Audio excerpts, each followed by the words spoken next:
ಅಂಬೋಲಿ ಜಲಪಾತದ ಬಳಿ ಭೀಕರ ಭೂಕುಸಿತ, ವಾಹನ ಸಂಚಾರ ಅಸ್ತವ್ಯಸ್ತ.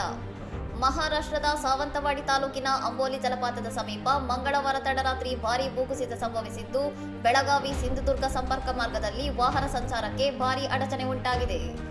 ಬೆಟ್ಟದ ಮೇಲ್ಭಾಗದಿಂದ ಉರುಳಿ ಬಿದ್ದ 4 ಬೃಹತ್ ಬಂಡೆಗಳು ರಸ್ತೆಯನ್ನು ಸಂಪೂರ್ಣವಾಗಿ ಬಂದ್ ಮಾಡಿದ್ದು, ಅದೃಷ್ಟವಶಾತ್ ಘಟನೆ ತಡರಾತ್ರಿ ನಡೆದಿದ್ದರಿಂದ ಯಾವುದೇ ಪ್ರಾಣಹಾನಿ ಸಂಭವಿಸಿಲ್ಲ.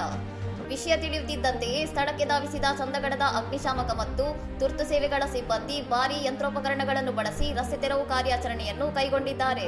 ಸಿಂಧುದುರ್ಗ ಜಿಲ್ಲಾ ಉಸ್ತುವಾರಿ ಸಚಿವ ನಿತೇಶ್ ರಾಣೆ ಅವರ ಸೂಚನೆ ಮೇರೆಗೆ ಕಾರ್ಯಾಚರಣೆ ನಡೆಸಿದ ಅಧಿಕಾರಿಗಳು ಕೆಲ ಗಂಟೆಗಳ ನಂತರ ರಸ್ತೆಯನ್ನು ಭಾಗಶಃ ತೆರೆದು ಏಕಮುಖ ಸಂಚಾರಕ್ಕೆ ಅವಕಾಶ ಕಲ್ಪಿಸಿದ್ದಾರೆ. ಘಾಟ್ ಪ್ರದೇಶದಲ್ಲಿ ನಿರಂತರವಾಗಿ ಮಳೆಯಾಗುತ್ತಿರುವುದರಿಂದ ಮುಂದಿನ ದಿನಗಳಲ್ಲಿ ಮತ್ತೆ ಭೂಕುಸಿತ ಸಂಭವಿಸುವ ಸಾಧ್ಯತೆ ಇದ್ದು, ವಾಹನ ಸವಾರರು ಅತ್ಯಂತ ಎಚ್ಚರಿಕೆಯಿಂದ ಪ್ರಯಾಣಿಸುವಂತೆ ಅಧಿಕಾರಿಗಳು ಎಚ್ಚರಿಕೆ ನೀಡಿದ್ದಾರೆ.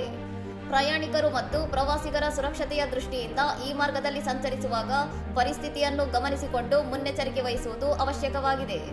ಇನ್ನಷ್ಟು ಸುದ್ದಿಗಳಿಗಾಗಿ ನೋಡ್ತಾ ಇರಿ ಸೌರಂ ಟಿವಿ.